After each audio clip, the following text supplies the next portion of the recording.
Episode 9 की शुरुआत में हमें 19वीं सदी के सीन्स दिखाए जाते हैं, जहां योनवू कुएं में गिरने के बाद उसकी मौत होने के बाद उसकी डेड बॉडी मिल जाती है। योनवू की डेड बॉडी देखकर योनवू के माँ बाप को बहुत बड़ा शौक लगता है और योनवू की माँ रोने लगती है, ये कहते हुए कि मेरी योनवू कभी खुदकुशी नहीं कर सकती, ये मेरी योनवू हो ही नहीं सकती, मुझे इस डेड बॉडी को देखना है। लेकिन योनवू के पापा योनवू की मम्मी को रोकते हुए कहते हैं कि इस बॉडी का चेहरा पूरी तरह से खराब हो गया है, बॉडी पूरी तरह से खराब हो गई है, तुम हमारे योनवू को इस हालत में नहीं देख पाओगी। और योनवू की माँ इस पूरे हादसे के वजह से सदमे में चली जाती है। योनवू के मौत के सदमे में ही योनवू के मम्मी की मौत हो जाती है और योनवू के पापा अपनी बेटी और बीवी को खोने की वजह से फूट फूट के रोने लगते हैं, ये सोचते हुए कि ऐसा क्या ही हो गया कि रातों रात उनकी जिंदगी पूरी तरह से बदल गई। योनवू की मौत होने पर उसके ससुराल वालों ने उसके लिए श्राइन बनाया और योनवू के पापा इसी श्राइन पे जाकर कहते हैं कि मुझे पता है मेरी बेटी कभी भी सुसाइड नहीं कर सकती, मेरी बेटी को किसी ने जानबूझकर मार डाला है और जिसने भी मेरी योनवू की ये हालत बना दी है उन्हें मैं पकड़ूंगा और उन्हें अच्छा सबक सिखाऊंगा।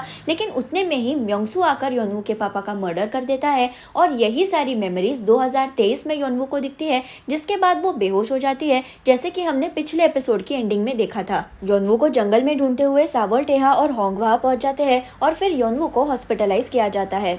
हॉस्पिटल में सावल टेहा से झगड़ते हुए चिल्लाती है कि तुम तो योनवू से दूर ही रहो, 19वीं सदी में तुम्हारे ही परिवार ने योनवू को मार डाला, उन्होंने ही योनवू का श्राइन बनाया और आज योनवू की ये जो हालत बन गई है वो तुम्हारे ही परिवार की वजह से है। आज के बाद योनवू को अपना चेहरा दिखाने की हिम्मत भी मत करो, क्योंकि तुम्हारे और तुम्हारे परिवार की वजह से ही योनवू की जिंदगी बर्बाद हो गई है। और होंग सावल को शांत करते हुए हॉस्पिटल के कमरे से बाहर लेके जाता है। यहाँ मीदाम के पास जो पुराने जमाने की डायरी है, यानी जो योनवू के मम्मी की डायरी है, वो अचानक से खुल जाती है और उसमें अपने आप नए सेंटेंसेस लिखना शुरू हो जाते हैं और ये देखकर मीदाम शॉक हो जाती है। यहाँ योनवू को फाइनली होश आ जाता है और मीदाम उससे मिलने आती है। मीदाम योनवू को एक कपड़ा दिखाते हुए कहती है कि ये कपड़ा मुझे मेरी मम्मी की फैमिली के साइड से मिला और इस पे जो स्टिचिंग है वो तुम्हारी स्टिचिंग से बहुत मिलती जुलती है। योनवू कहती है कि ये कपड़ा मैंने ही बनाया था मेरी मम्मी को गिफ्ट देने के लिए और मीदाम हैरान होकर कहती है कि मुझे डाउट तो आ रहा था कि तुम इस जमाने से नहीं हो, लेकिन तुम्हारे मुंह से ये बातें सुनकर मुझे जरा अजीब लग रहा है।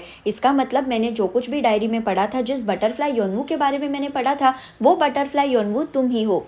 योनवू कंफ्यूज होकर पूछती है कि कौन सी डायरी, तो मीदाम उसे डायरी देते हुए कहती है कि मुझे लगता है कि ये डायरी तुम्हारी मम्मी की हुआ करती थी और आज तक इसमें सिर्फ तुम्हारे शादी तक के दिन की चीजें लिखी हुई थी, पर थोड़ी देर पहले अचानक से इस डायरी में अपने आप नई चीजें लिखना शुरू हो गई और इसीलिए मैं तुमसे मिलने यहाँ आ गई। टेहा शौक होकर कहता है कि इस डायरी में अपने आप नए दिनों की नई चीजें लिखकर आ गई, नए शब्द अचानक से इस डायरी में आ गए। तो मीदाम कहती है हाँ, मुझे भी अपनी आंखों पे विश्वास नहीं हो रहा है और मुझे समझ में नहीं आ रहा है कि ये सब कैसे हो सकता है। योनवू फिर अपनी मम्मी की डायरी पढ़ना शुरू करती है, जिसमें लिखा होता है कि मुझे पता है कि टेहा की सौतेली माँ ने ही मेरी योनवू के साथ कुछ गलत किया। मेरी योनवू की मौत होते ही कांग परिवार यानी टेहा के परिवार को राजा की गवर्नमेंट में नौकरी करने का मौका मिला, जिससे क्लियर हो गया कि कांग परिवार को मेरी योनवू की मौत से फायदा होने वाला था। इसलिए मुझे पता है कि मेरी योनवू के मौत के पीछे कांग परिवार का हाथ है। और ये पढ़ते ही योनवू रोने लगती है।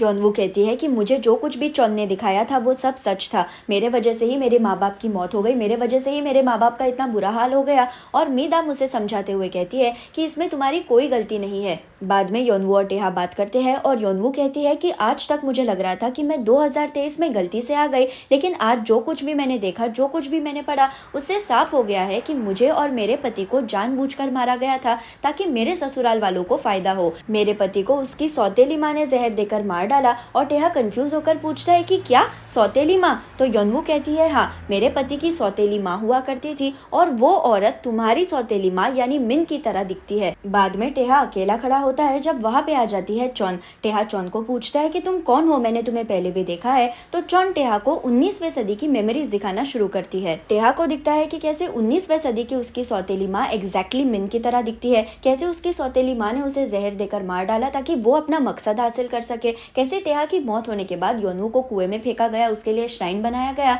और कैसे योनवू 2023 में आ गई। टेहा चॉन को पूछता है कि तुम्हें क्या चाहिए, तुम मुझे ये सब कुछ क्यों दिखा रही हो? तो चॉन कहती है कि मुझे कुछ नहीं चाहिए, मैं तुम्हें सिर्फ ये बताना चाहती हूँ कि अगर तुम योनवू के साथ रहोगे तो तुम अपनी डेस्टिनी नहीं बदल पाओगे। अगर तुमने अपनी डेस्टिनी नहीं बदली तो तुम्हारे साथ जो कुछ भी 19वीं सदी में हुआ था वो फिर से एक बार रिपीट होगा, तुम्हारी फिर से एक बार मौत होगी। टेहा बोलता है कि मुझे मौत से डर नहीं लगता, अगर योनवू को प्रोटेक्ट करते हुए मुझे मौत आ भी गई तो मुझे कोई फर्क नहीं पड़ता, मैं उस मौत को खुशी खुशी एक्सेप्ट कर लूंगा। यहाँ दादाजी मिन को कहते हैं कि तुम और तुम्हारा बेटा मेरी कंपनी और मेरा घर छोड़कर चले जाओ, मुझे तुम दोनों की भी जरूरत नहीं है। मिन इरिटेट होकर चिल्लाती है कि आपकी ये फालतू ट्रिक्स मुझ पे काम नहीं करने वाली, मैं घर छोड़ के कहीं नहीं जाने वाली और मैं कंपनी भी नहीं छोड़ूंगी। तो दादाजी कहते हैं कि अगर तुमने मेरी बात नहीं मानी तो इसका अंजाम अच्छा नहीं होगा, और दादाजी वहाँ से चले जाते हैं। यहाँ होंग और टेहा धार्मिक औरत के श्राइन को चेक करने आ जाते हैं और उन्हें दिखता है कि इस श्राइन पे योनवू का नाम लिखा हुआ है। इससे साफ हो जाता है कि कांग परिवार ने ही योनवू का श्राइन अपने घर के पास बनाया। और होंग कंफ्यूज होकर कहता है कि मुझे तो ये समझ में नहीं आ रहा है कि योनवू के माँ बाप की मौत इतनी ट्रेजिकली कैसे हो गई, क्योंकि जब मैंने योनवू की फैमिली पे रिसर्च किया तो उसमें लिखा था कि योनवू के माँ बाप की मौत बहुत नॉर्मली हुई, अचानक से इस डायरी में कुछ नया लिख कर आया, योनवू को कुछ अलग ही मेमोरीज दिखी, ये सब क्या हो रहा है। तो टेहा कहता है कि मुझे और योनवू को 19वीं सदी का सच पता चल गया, जिस वजह से पास्ट अपने आप बदल गया, और अगर मैं यहाँ से पास्ट बदल सकता हूँ तो मैं सब कुछ ठीक करने की कोशिश करूंगा। बाद में टेहा दादाजी से मिलने जाता है और उन्हें बताता है कि कैसे कंपनी की अगली मीटिंग में वो मिन को कंपनी से बाहर निकाल देगा, किसी बिजनेस एक्सपर्ट को मिन की जगह पे बिठा देगा, और उसके बाद वो खुद भी रिजाइन कर देगा, क्योंकि अब उसे बिजनेस में कोई इंटरेस्ट नहीं है। उसकी जिंदगी में अब सिर्फ योनवू ही इंपॉर्टेंट है, उसे सिर्फ योनवू में ही इंटरेस्ट है। दादाजी टेहा की इन बातों से शॉक हो जाते हैं और कहते हैं कि तुमने मुझे बताया था कि तुम योनवू के साथ की कॉन्ट्रैक्ट वाली शादी खत्म कर रहे हो, लेकिन अचानक से तुम ये क्या बोल रहे हो, तुम योनवू के लिए कंपनी को छोड़ना चाहते हो, क्या योनवू ने तुम्हारी ब्रेन वॉशिंग की है। मुझे योनवू बिल्कुल भी पसंद नहीं है, मैं तुम्हारा ये रिश्ता कभी एक्सेप्ट नहीं कर सकता। टेहा बोलता है कि आप मुझे कितना भी डांट लो, लेकिन मैं अपना डिसीजन नहीं बदलने वाला, मेरे लिए योनवू इंपॉर्टेंट है और मुझे कंपनी के लिए लड़ने में अब कोई इंटरेस्ट नहीं है। मेरे बर्ताव के वजह से ऑलरेडी बहुत लोगों को तकलीफ हुई है और मैं मेरी जिंदगी इस तरह से नहीं जीना चाहता। दादाजी गुस्सा होकर चिल्लाते हैं कि तुम्हारी हिम्मत कैसे हुई ये सब बोलने की, तुम बहुत बेशरम हो गए हो। तुम्हारे माँ बाप गुजरने के बाद मैंने अपनी पूरी जिंदगी तुम पर लगा दी, मैंने तुम्हें पाला पोसा बड़ा किया, मैंने कंपनी तुम्हारे नाम पर करवाने के लिए दिन रात मेहनत की, और अब तुम मुझे बताओगे कि तुम अपनी जिंदगी किस हिसाब से जीना चाहते हो, तुम एक लड़की के लिए कंपनी को छोड़ना चाहते हो। टेहा माफी मांगता है पर दादाजी गुस्से में टेहा को अपनी छड़ी से मार देते हैं और चिल्लाते हैं, निकल जाओ यहाँ से, मैं तुमसे बात नहीं करना चाहता। बाद में टेहा और योनवू बात करते हैं और टेहा दादाजी के साथ जो सिचुएशन हुई उसके बारे में बताते हुए कहता है कि आज तक मुझे लग रहा था कि दादाजी के सपने ही मेरे सपने हैं, पर अब मुझे रियलाइज हो रहा है कि मुझे उन चीज़ों में बिल्कुल भी इंटरेस्ट नहीं है। मैं अब तक मेरी जिंदगी मेरे दादाजी के हिसाब से जी रहा था, पर जब से तुम मुझे मिली हो तब से सब कुछ बदल गया है। मेरे लिए अब सबसे ज़्यादा इम्पोर्टेंट तुम बन गई हो और तुम जहाँ पे भी जाओगी मैं वहाँ चला आऊँगा। योनवू कहती है कि मुझे अभी भी समझ नहीं आ रहा है कि ये सब क्यों हो रहा है, लेकिन मैंने ठान लिया है कि इस बार मैं डेस्टिनी को बदल के ही रहूंगी। और टेहा कहता है कि हम साथ मिलकर डेस्टिनी बदलेंगे। टेहा फिर योनवू को बता देता है कि कैसे वो चॉन से मिला और योनवू उससे पूछती है कि चॉन ने तुमसे क्या कहा, तो टेहा झूठ बोल देता है कि चॉन ने मुझसे कहा कि मुझे तुम्हारा साथ हमेशा देना है, मुझे तुम्हारे साथ हमेशा रहना है ताकि हम साथ मिलकर डेस्टिनी को बदल सके। और ये बात सुनकर योनवू बहुत खुश हो जाती है। यहाँ पर फिर हमें दिखाया जाता है कि टेहा और योनवू पे कोई नजर रख रहा है और ये और कोई नहीं म्योंगसू का साथी होता है, जिसे हमने पिछले एपिसोड में भी देखा था। यहाँ दादाजी के घर पे ब्रेकफास्ट शुरू होता है और टेमिन भी ब्रेकफास्ट करने जाता है। जब दादाजी उसे कहते हैं कि तुम यहाँ क्या कर रहे हो, मैंने तुम्हें और तुम्हारी मम्मी को घर छोड़ने के लिए कहा था, और टेमिन कंफ्यूज होकर पूछता है कि ये सब कब हुआ। टेमिन मिन को इस बारे में पूछता है तो मिन उसे कहती है कि हम घर छोड़ के कहीं नहीं जाने वाले, तुम ज्यादा चिंता मत करो। टेमिन कहता है कि ये सब तुम्हारी गलती है, तुमने टेहा के दिल की बीमारी के बारे में सबको बता दिया, जिस वजह से दादाजी को गुस्सा आया और वो अब हमसे और ज्यादा नफरत करने लगे हैं। मिन कहती है कि टेहा की बीमारी का राज सबको बताना जरूरी था, क्योंकि आगे जाकर कंपनी को इस वजह से नुकसान हो सकता है। और टेमिन चिल्लाता है कि तुम ऐसा कैसे कर सकती हो, तुम किसी की बीमारी को उनके खिलाफ कैसे इस्तेमाल कर सकती हो। लेकिन मिन इस बात पे कुछ रिएक्ट नहीं करती।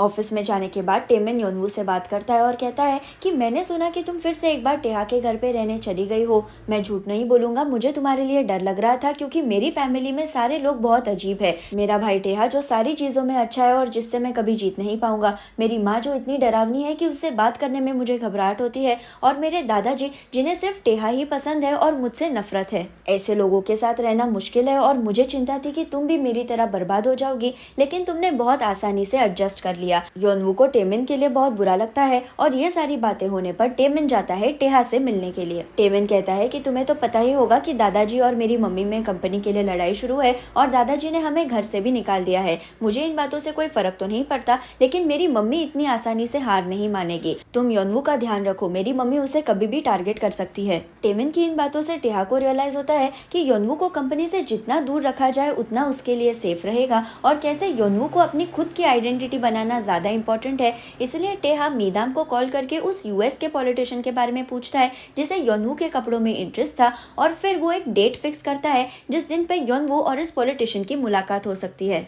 यहाँ टेहा को कुछ दिनों से ऐसी फीलिंग आ रही थी कि उसका कोई तो पीछा कर रहा है, इसलिए उसने होंग को इस बारे में बताया और होंग ने सारे सीसीटीवी कैमरा फुटेज चेक किए और ये फुटेज अब सावोल, होंग, टेहा और योनवू मिलकर देखते हैं। इस फुटेज में दिखता है कि कैसे म्योंगसू का साथी टेहा का हर जगह पीछा कर रहा था। जिस दिन टेहा का एक्सीडेंट हुआ उस दिन ये साथी वहाँ पे था। जिस दिन योनवू जंगल में पहली बार खो गई थी उस दिन भी इस आदमी ने उसका पीछा किया था। जिस दिन योनवू और टेहा पार्क में थे उस दिन भी इस आदमी ने उनका पीछा किया था। टेहा कहता है कि हमें पहले ये ढूंढ के निकालना होगा कि ये आदमी कौन है। तो होंग कहता है कि तुम चिंता मत करो, मैंने ऑलरेडी प्लान बना के रखा है। और कुछ दिनों में होंग जाकर इस आदमी की गाड़ी के नीचे एक जीपीएस ट्रैकर लगा देता है जिससे वो कहाँ जा रहा है, वो किससे मिल रहा है, इसका सारा लोकेशन उनको कॉन्स्टेंटली पता चलता रहेगा। यहाँ योनवू यूएस पॉलिटिशियन जिसका नाम है मे और उसकी बेटी जेनी को मिलती है और उन्हें देखकर योनवू के होश उड़ जाते हैं। मे 19वीं सदी के राजा की बीवी थी जिसने चुपके से योनवू के कपड़े खरीदे थे और उसकी बेटी जेनी राजा की बेटी थी जिसे योनवू के बनाए हुए कपड़े पहने देखकर ही राजा ने योनवू के कपड़ों को बैन कर दिया था, जैसे कि हमने इस ड्रामा के फर्स्ट एपिसोड में देखा था। मे योनवू को पूछती है कि क्या हम पहले कभी मिले हैं, तुम्हारा चेहरा मुझे बहुत जाना पहचाना लग रहा है। और योनवू हंसते हुए कहती है कि हाँ, हम शायद मिले हैं क्योंकि तुम्हारा भी चेहरा मुझे बहुत फेमिलियर लग रहा है। मे और जेनी को योनवू के डिजाइन्स बहुत पसंद आते हैं और उसके डिजाइन्स को प्रमोट करने के लिए वो एक प्रेस कॉन्फ्रेंस इंटरव्यू रखते हैं। इस प्रेस कॉन्फ्रेंस और यूएस पॉलिटिशियन की बात मिन तक पहुंचती है जिसे बहुत गुस्सा आता है क्योंकि फिर से एक बार टेहा और योनवू को आगे जाने का मौका मिल गया है। मिन म्योंगसू को कहती है कि हमें टेहा को रोकना होगा, हमें कुछ भी करके टेहा को हमारे रास्ते से निकालना होगा और म्योंगसू ये बात बहुत सीरियसली ले लेता है। यहाँ प्रेस कॉन्फ्रेंस के इंटरव्यू के सवाल हाना ने प्रिपेयर किए होते हैं और हाना ये सवाल योनवू को दे देती है और उसे बताती है कि कैसे उसी ने योनवू के कपड़ों को फाड़ दिया था और कैसे उसी ने योनवू के डिजाइन्स को ऑनलाइन लीक किया था। हाना कहती है कि मैंने जो कुछ भी किया वो गलत है, लेकिन मैं खुद को रोक नहीं पाई। आज तक मैंने मेहनत की, मैंने टेहा को सपोर्ट किया, टेहा ने भी मुझे सपोर्ट किया, लेकिन तुम्हारे आने के बाद टेहा ने मुझे बिल्कुल भी अटेंशन नहीं दिया। तुम्हें मुझे माफ करने की कोई जरूरत नहीं है क्योंकि मैं एनीवेज कंपनी छोड़ने वाली हूँ। और हाना वहाँ से जाने वाली होती है, लेकिन योनवू उसे रोकती है ये कहते हुए कि क्या तुम्हें जरा भी पछतावा नहीं है तुम्हारी किए हुए हरकतों का। तुम्हारी टीम ने तुम्हें ट्रस्ट किया, तुम्हारा साथ दिया और तुम उनकी भरपाई ऐसे करने वाली हो। तुम डरपोक की तरह भाग के क्या जा रही हो। तुम्हें यही रुकना होगा, रिस्पॉन्सिबिलिटी लेनी होगी और काम करना होगा और बाद में मैं डिसाइड करूंगी कि मुझे तुम्हें माफ करना है या नहीं। प्रेस कॉन्फ्रेंस का दिन आ जाता है और म्योंगसू का साथी भी इस प्रेस कॉन्फ्रेंस में आया होता है। जब किसी का ध्यान नहीं होता तो म्योंगसू का साथी अंदर के कमरे में जाता है और वहां रुके हुए एक वेटर को मार देता है। वेटर को मारने के बाद साथी वेटर के कपड़े पहन लेता है और फिर साथी एक पानी की बोतल उठाकर उसमें जहर मिला देता है। साथी फिर इस बोतल को टेहा की कुर्सी के सामने रख देता है और साइड में जाकर खड़ा हो जाता है। प्रेस कॉन्फ्रेंस शुरू होने ही वाली होती है और उतने में टेहा इस पानी की बोतल से पानी पी लेता है और ये देखकर साथी स्माइल करता है और वहां से जाने वाला होता है, लेकिन उसके सामने आ जाता है होंग। होंग इस आदमी की बहुत पिटाई करता है और उसके पास जो जहर था वो अपने पास रख लेता है और थोड़ी देर में वहां पे टेहा भी आ जाता है।